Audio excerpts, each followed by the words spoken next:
Okay, I believe we are live. Hi, everyone. Thanks for joining us. My name is Stéphanie Picard. I'm part of the communications team here at the Red Cross. And I'm joined here with Laurence Lépine, actually, who is Senior Advisor in our mental health and psychosocial support team at the Canadian Red Cross. Hi, Laurence. Hey, everyone. So we're here to talk about mental health and wellness during COVID-19. We know it's been and continues to be a difficult time for some people facing loneliness, anxiety, and just having to adjust to this new normal that we're now living with in this global pandemic. And through our conversation, we'll be sharing some tips and resources to help you cope with the situation that we hope will be useful to you. But we're really here to focus on your questions and what you're wondering about and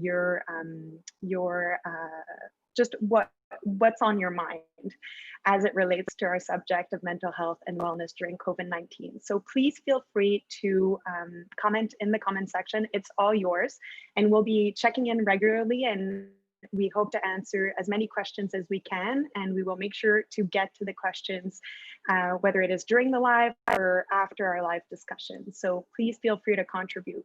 Now, before we jump into our first question, I just want to give you and everyone that's listening a bit of background on Laurence. Laurence, I actually met 6 years ago when he was a volunteer, he was starting with the Red Cross, and he's been with the Red Cross now for 5 years as an employee. Laurence, your background is in teaching, in research, as well as child protection, particularly in Indigenous communities. With the Red Cross, you've actually been part of many emergency responses in as many roles, always related to safety and well-being. So namely, you've been deployed in your home province of Quebec. We're both based in Montreal today, in Alberta for the Fort McMurray fires response, and Nunavut. And at the Canadian Red Cross, you really are a reference for us when it comes to our approach and providing guidance in terms of mental health and psychosocial support. So thanks for being with us today. I know many people are looking forward to getting some of your guidance on the current situation. So just jumping right in, you've been part of several emergency responses. You've been there to help some people struggling with the aftermath of disasters and different emergencies. Obviously, COVID-19 is a little unique, as every emergency is as well, but are there some common ways that people react to these sorts of crises? Well, I think first, I think every people will react in a different way when they are facing emergencies. However, the processes that happens within a person when they are facing an emergency are pretty much the same within every individual. So basically an emergency, whatever it is a sudden change in the environment. So there is this big shift around you that prompts you to do something about it. Right? We face those situations, lighter situations in every day. For example, if I'm waiting for the bus to go to work and then the bus doesn't show up, I need to adapt. An emergency is a bigger change in the environment that will generate a lot of impulses for me to actually do something about it. So this do something about it is, of course, what we call stress, which is not a big thing and not a bad thing or a good thing. It's just the way that humans react when they see something changing around them or inside them. What is particular with COVID is that in most emergencies, we can see kind of a start and at some point an end, and it is compartmented in specific areas. Whereas in COVID, everybody is feeling that change that is happening in the society. Everybody is feeling the change happening with the containment and the restrictions that we have. For example, not being able to go out of the house, being isolated from their loved ones, etc. And so it requires a significant adaptation to people, which can generate a lot of stress and a lot of distress also. I think the change that we see in COVID is that we are still doing some things as we were doing before, since there has been no floods, there has been no destruction. However, many of the parameters under which we live have changed. So if I make an analogy with driving a car, if I'm used to driving, there's a number of things that I do without thinking about it. The same way that in my life, there's a number of things that I do without thinking about it. For example, if I'm having breakfast in the morning, I'm not going to spend an hour thinking, oh my God, I need to have calories. I need to feed myself. I'm just going to have breakfast the same way I have breakfast every day. So we have those very automated things, that move forward. So the same way when I'm driving a car, if I actually think about, what I'm going to do tonight while I'm performing all those complex actions. So when COVID happens, we see all those change of parameters that generate a lot of stress. It would be like if you are learning, you know how to drive, but then suddenly you have to drive in the UK. So there is a number of things that are still the same. There's still a gas pedal, there's still a brake pedal. But when I'm going to be turning right, I'm going to feel that, there is many things that I need to think about that I was not thinking about. So we lose this feeling of normalcy, and the things that were simple before now become complicated for a number of reasons.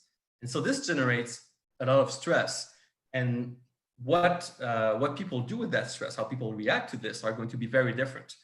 It can be according, for example, to their ability to cope with change. So if I'm a very flexible person and I'm driving the UK, I might be more comfortable of changing my ways of doing things. For example, if I am younger.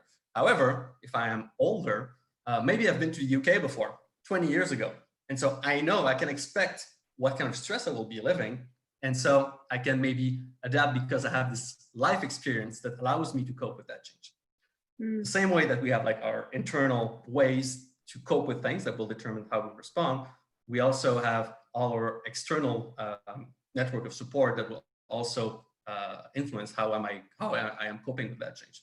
For example, if I have friends who have already driven the UK, well, I can actually call them to ask them for advice, like what should I look for? And so the basic reactions are all the same because we're experiencing stress, we're seeing change around us. Now, how this impulse that we feel to implement changes that we need to do to adapt to the situation will vary a lot from one individual to the other, depending of your past history, of your social network, of the province you live in, and to a myriad of factors. So there is no single way to cope with any emergency. What matters is that the actions that we take, how we mobilize that stress, how we mobilize that energy that is telling us you need to adapt to this new situation, is used in an adaptive way. Or for example, having constructive ways of finding a new balance, instead of, for example, trying to make the stress disappear by using alcohol and not feeling it anymore. So it's all about how we direct our energy, keeping in mind that there's part of it that is an individual choice, but is also a series of social factors that also influence how we're going to be able to adapt to a new situation. And to build on that, on the different sources that we draw upon or different ways that we adapt, and I like how the different comparisons that you've come to and how we, in some sense, we're all affected by this pandemic, but in different ways and maybe in surprising ways because it doesn't compare to other situations that we've been through. And it's really redefining normal in so many spheres of our lives, even just the conversation that we're having now in a virtual fashion. Just to, in terms of even if different people will react in different ways and those factors vary for person to person. Are there specific groups that are more susceptible than others to suffering from some mental health and wellness challenges in this pandemic? Well, first, I think each subgroup in society will have their own challenges, right? Each people have a different safety net, which has its different weak spots. However, we conducted a study a couple of months ago to investigate a bit more. We were quite surprised in the first place to discover that the people who had the highest distress indicators were actually young adults, so from 18 to 34, which is a group that we have not talked a lot about because we've been focusing a lot bit. They already suffer isolation. But when we look at who displays the most distress, no matter what indicator you're looking at, it's actually the younger adults, which are 18 to 34, which can be explained first by the fact that young adults rely much more on a wide social network than adults. For example, if you're, let's say, 60, your number of friends that you're interacting with is probably way smaller than when you were 18, because that's how young adults behave, right? They need to have wide social networks, interact a lot, because that's how they build their identity, their personality, and so that's crucial in their development. Now, what it brings to light is that we can all benefit from each people's strength. So, for example, young adults are struggling more because their social network is disrupted. However, they are usually much more flexible into changing, their habits than older people would be. However, older people might have much more life experience than the younger people. They face they have faced, tough situations before. They know a bit more how to cope or face adverse events. The same way that, if you've been driving to the UK 20 years ago, well, you already know what to expect. And so we can benefit from, what it highlights is the benefit of intergenerational connections. So we said a lot to young people, you should connect with your grandparents because they need you, but it actually goes the other way too. The younger people need the older people, so each other can benefit from their experience. So the older people can benefit from younger people's flexibility, and younger people can benefit from older people experiences. So there's definitely a benefit to teaching your grandmother how to use FaceTime, is what you're saying. Yes, but if I'm thinking of my late grandmother who had survived World War II in northern France, I'm thinking I could have benefited a lot from her experience if she was still there at this very moment. It really goes both ways. Yeah, for sure. I think that's a really touching way in terms of this whole movement as well that we've heard about, of being together but apart, and finding ways and new ways to connect with each other and to connect with existing communities, and also new communities that we're finding in this new world. I just want to get back and communities right now across the country are facing the possibility, or just right now the reality, of a second wave of COVID. And we've heard a lot about, even if we have gone through a first wave, there are still, fears, uncertainty. What is it going to look like? How am I going to cope with the second wave of lockdown, isolation? So can you talk a little bit about how people can mitigate those fears and that uncertainty? Yes, absolutely. First, I think the best analogy to think of any adverse experience that we are having is the idea that we have a safety net around us. And if I tip sideways, that net is going to actually bring me into a state of balance again. But just for the image, the net is around me, but not in front of me. So think of a hockey net. I think any Canadian can figure that. So basically, when I'm pulled on the side, the more adverse the experience that I'm having, the more my safety net will be tested. So for example, if I had a tendency towards substance abuse, this is going to be tested. And in the same way, if I have plenty of supports that can be together to actually help me reach a new state of balance, then I will be able to move forward. And where the strong part of their safety net is. And for those who are still not, let's say, in new containment measures, I'm thinking in Montreal, where I am right now, we just started 28 days of confinement yesterday night. But for those who haven't been there yet, I think reflecting back of the experience of the first isolation period and see where were the weak spots, where were the items, or where were the issues that I was facing, and how can I think about how I'm going to face them next time. And the basic rule of thumb for any efficient safety net is how thick it is and how there are relationships between them. So well, let's go back to a car. If I'm having a flat tire on the side of the road, I can either adapt by my own skills, I know how to change a tire, or maybe I have a friend who knows how to do it that I can call, who's going to show me, or maybe I have a membership with the automobile club that I can call and go and send it towing.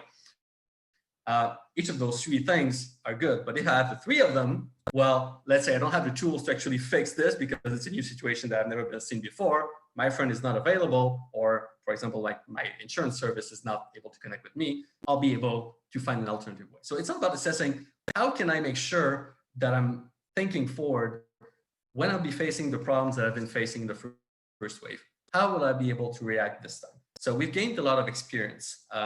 It is still like, we still don't know how this thing is going to go in the second wave, but we know for sure that there are some things that probably went wrong in the first one during our own quarantine, and that we can put in place, think about strategies to actually make that happen for ourselves, for our families, for our loved one, and for anyone around us. And the second thing maybe that I would be talking about is that because of social media, because of this ongoing visibility of COVID and the new measures, and it's popping back at the headlines.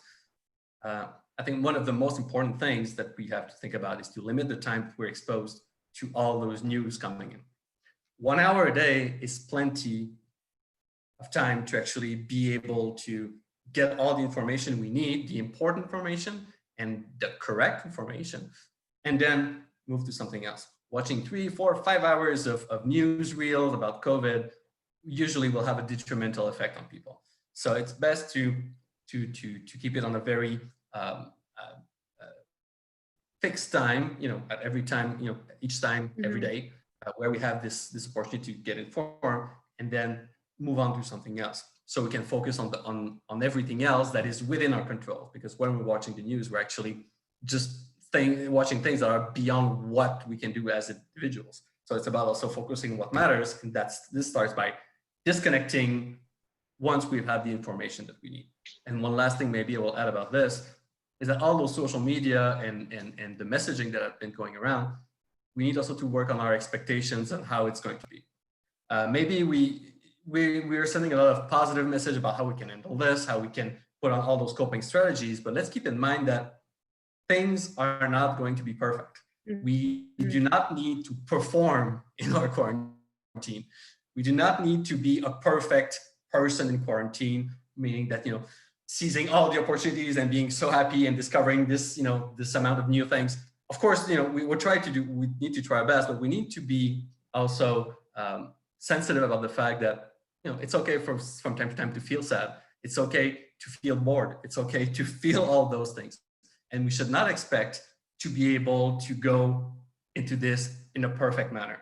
Because at the moment that our expectations are too high, the moment something goes wrong, everything else can just go with it. So it's also about being realistic. And I think you're actually touching on a question that we've received from someone in our comments, and that you were speaking to some of the negative coping mechanisms that are obvious, like alcohol or drugs. Some are less obvious, and you've spoken a little bit, more precisely about the infodemic and all the information we have access to and we can expose ourselves, or the different standards that we impose ourselves in terms of performance. But this person is asking, and Anna is asking actually, how can we define just obviously negative, but that are ultimately negative, that can hurt us? That's good. I really like that question, because during the first wave was physical exercise. So people, it's great to have 30 minutes of activity a day, and this is great.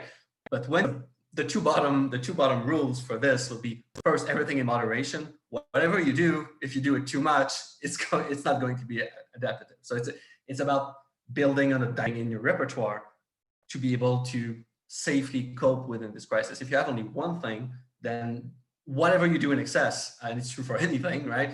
If you do it in excess, it's going to be bad for you. Then the second thing is to ask yourself, does this thing that I'm doing prevent me from being able to function daily? So this is usually the main indicator when we talk about mental health, and because we don't want to get clinical in this live, and we don't want to talk about any technical things, but the baseline is, am I able to perform my daily tasks? And if the coping mechanisms that I'm using prevent me from doing the daily things that I need to do, so the basic biological functions like sleeping, like eating, being able to keep a good health, and then occupying the roles that I'm supposed to occupy as a parent, for example, as a worker, or as a mentor, by the ways that I'm using to cope, then I know that maybe I need to rethink how I am going through this quarantine. And this also goes for assessing other people, right? Without being a psychologist, without being a social worker or whatever, the basic indicator that works for pretty much anything is, are people able to function? Are they able to do all the daily things that they have to do?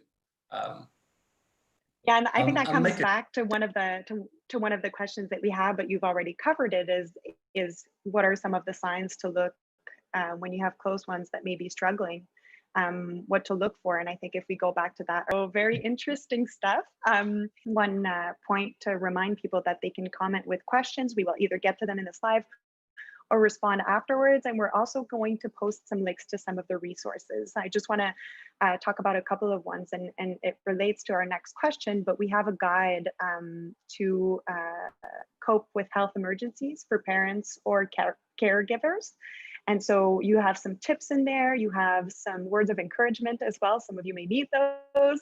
And you have as well some tips that are really accustomed to different groups of children. So younger children, older children, or teenagers, and how to adapt the ways of working with them. So maybe our one question, and if we can just try to answer quickly that so that we get to just another one before we finish, is school.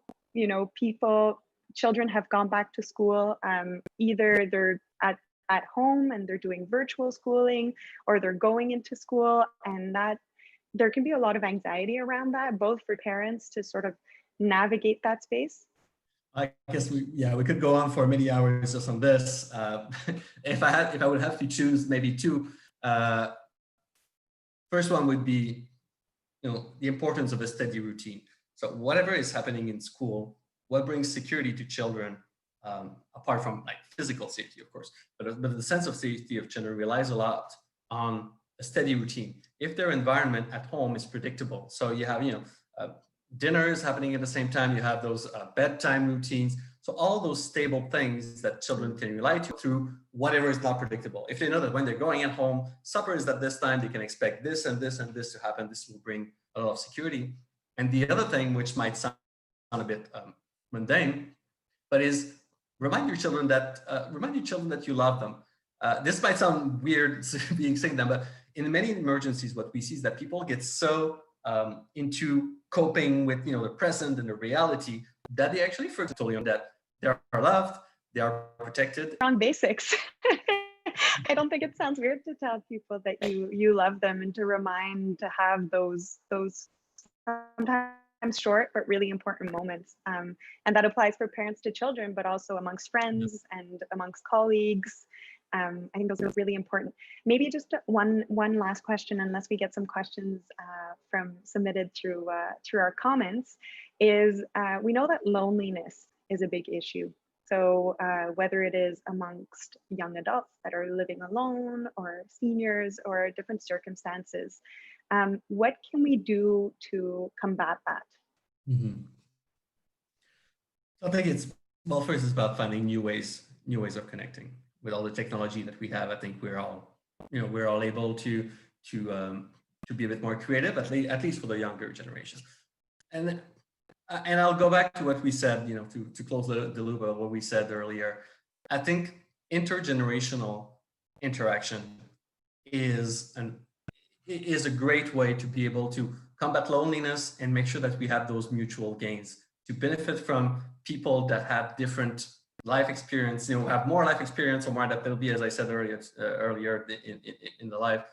I think this is really key, and to encourage interactions within the family. So grandfathers and grandmothers will be in a win-win situation talking to their granddaughters and grandsons. And this is really one of the messages that I would encourage, is to bridge within those generations, where we can find so much mutual gain when we're trying to cope with this situation. That's a really good point. Yeah, definitely that intergenerational connection, I think, will speak to a lot of people here. So I'm just having a final check. I don't think we have any other questions that came in from those who were live with us. I think we're going to wrap this up, this edition of our live. Thank you to everyone who tuned in. on our website, redcross.ca/COVID-19, and you will see there are different resources. We have guides for parents. We also have general guides on coping with health emergencies. And we also have some psychological first aid tips, resources, and if you want to go one step further, courses to take care of yourself, but also to take care of others, because we know the first one I mentioned is essential and critical if you want to take care of others. So self-care is the first step there.